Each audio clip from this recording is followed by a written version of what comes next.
What's up, YouTube? I bought this Troy-Bilt trimmer on Craigslist last season and it ran okay when I bought it, but this season it's not really working that well. If I hit the gas, after I get it started, it bogs down and stalls out. And last time I ran it, I had to run it basically on choke the whole time to get anything done. So if you're watching this video, you're probably having a similar issue, and you've probably seen a few videos where they mess with these two adjustment screws on the top of the carburetor. To do that, you need a special screwdriver that has a special head on it that looks like this. I saw those are like $7 to $10 online, so I went on eBay and I found this kit that has carburetor, fuel lines, gaskets, fuel filters, primer bulb, spark plug, and that special screwdriver for like $12. I'm all about that, just getting a new cheap one and tossing it in there. Some guys, especially guys on YouTube, are into trying to fix old, Chinesium cheap things. That's just not my style. I just got it from eBay and it came just like it looks right here. Right now I'm taking off this exterior housing. Okay, 4 screws, 1, 2, 3, 4. Got them all out except for this last one. And there is our carburetor. I can smell it and you can see it, that it's leaking fuel, which it shouldn't be. I tried getting it to start and I couldn't even get it to start, but there's pretty decent amount of fuel coming in. So I am going to pinch off this fuel line with my trusty vice grips. Okay, here's our new carburetor for reference. I got it oriented the same way as it is on the trimmer. Looks like this plate and this switch will be saving and adding on to this new carburetor.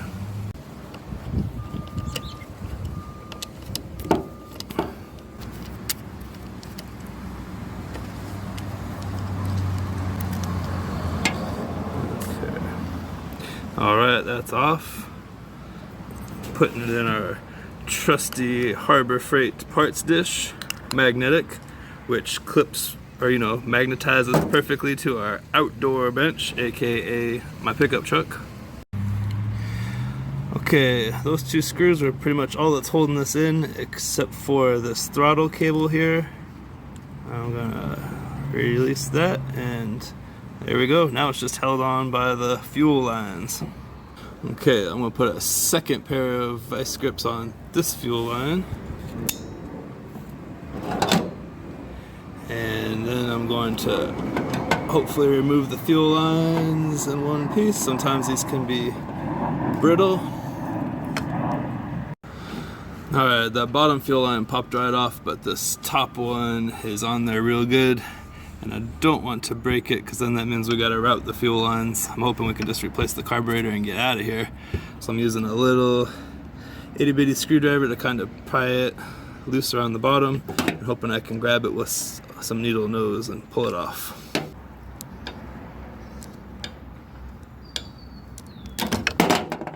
There it is.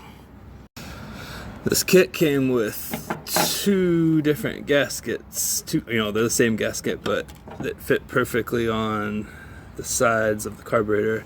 When I took this thing off, and as you saw, there was no gaskets. So I'm just gonna toss one of these on each side. I figure it can't hurt.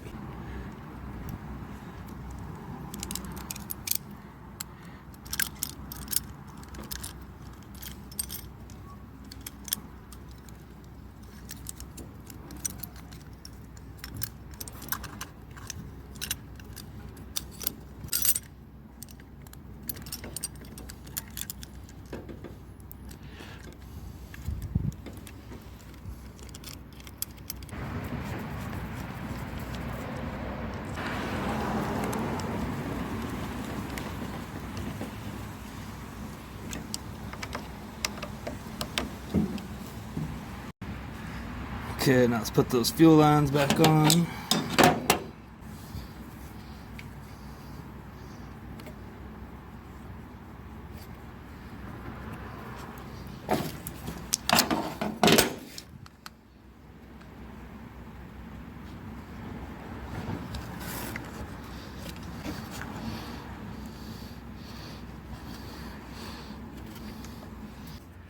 far as I can tell, that thing's back the way it's supposed to be. Let's see if we get any fuel leaking out of it when we hit the bulb. Kit came with a new fuel filter, so we might as well pull that out of here and replace that too. There's the old one, there's the new one. It's beefier looking. Hopefully that still works just fine. Alright, let's see what happens.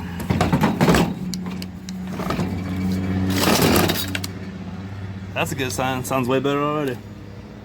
I'll flip it to 2.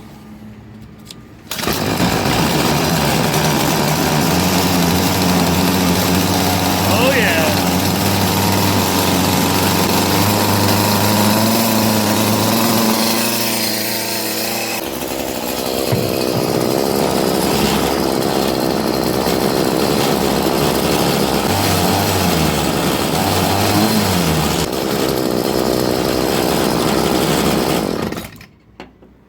I think that's gonna conclude this one. Got this thing working fine, and we're ready for another season of cutting.